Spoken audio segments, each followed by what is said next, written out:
उत्तर प्रदेश के नोएडा से हैरान करने वाली तस्वीरें सामने आई है। यहाँ पर दो पक्षों के बीच जमकर मारपीट हुई। बताया गया कि बाजार में सामान बेचने वालों के बीच किसी बात को लेकर विवाद शुरू हुआ, जो देखते ही देखते इतना बढ़ गया कि दोनों पक्षों के लोगों ने हाथापाई शुरू कर दी।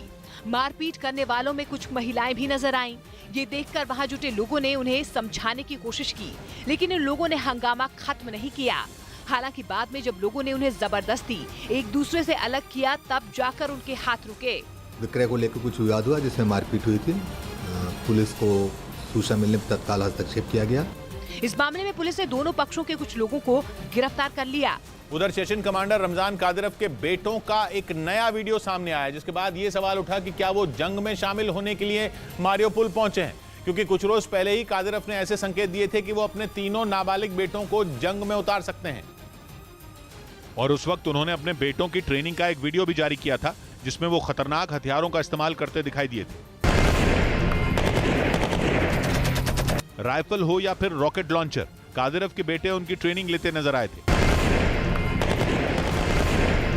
उनका एक बेटा तो बख्तरबंद गाड़ी में लगी मशीन गन से ताबड़तोड़ फायरिंग करता नजर आया था।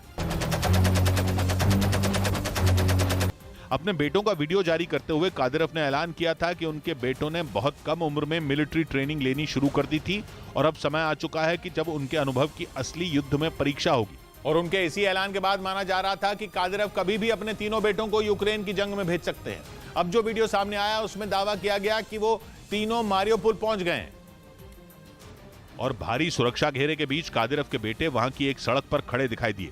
उनकी उम्र महज 14, 15 और 16 साल है, लेकिन जैसे खतरनाक हथियार लेकर वो खड़े दिखाई दिए, उससे तो यही लगता है कि आने वाले दिनों में यूक्रेन के सैनिकों की खैर नहीं है। इसकी वजह यह है कि इन तीनों को बचपन से ही चेचन लड़ाकों की तरह बेहद सख्त ट्रेनिंग दी गई है। मतलब यह कि कादिरव के तीनों बेटे उसी बेरहमी से हमला कर सकते हैं जैसे चेचन लड़ाके करते हैं।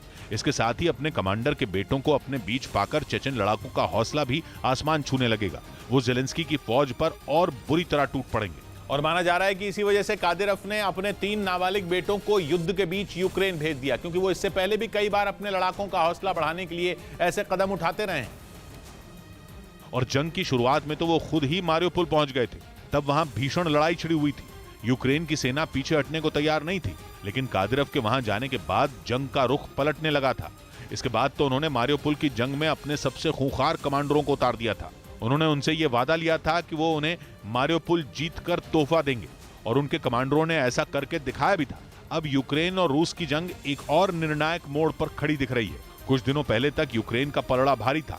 इसके बाद पुतिन ने कीव समेत कई शहरों पर मिसाइलें बरसाकर एक बार फिर अपनी ताकत दिखाई, और माना जा रहा है कि अब कादिरव ने अपने बेटों को वहां भेजकर उसी ताकत में इजाफा कर दिया। यानी आने वाले दिन यूक्रेन के लिए भारी पड़ सकते हैं। झारखंड के गोड्डा से चौंकाने वाली तस्वीरें सामने आई है। यहाँ पर एक महिला ने बीच सड़क पर एक आदमी की जमकर पिटाई कर दी। आरोप है कि वो आदमी महिला की बहन को ब्लैकमेल कर रहा था।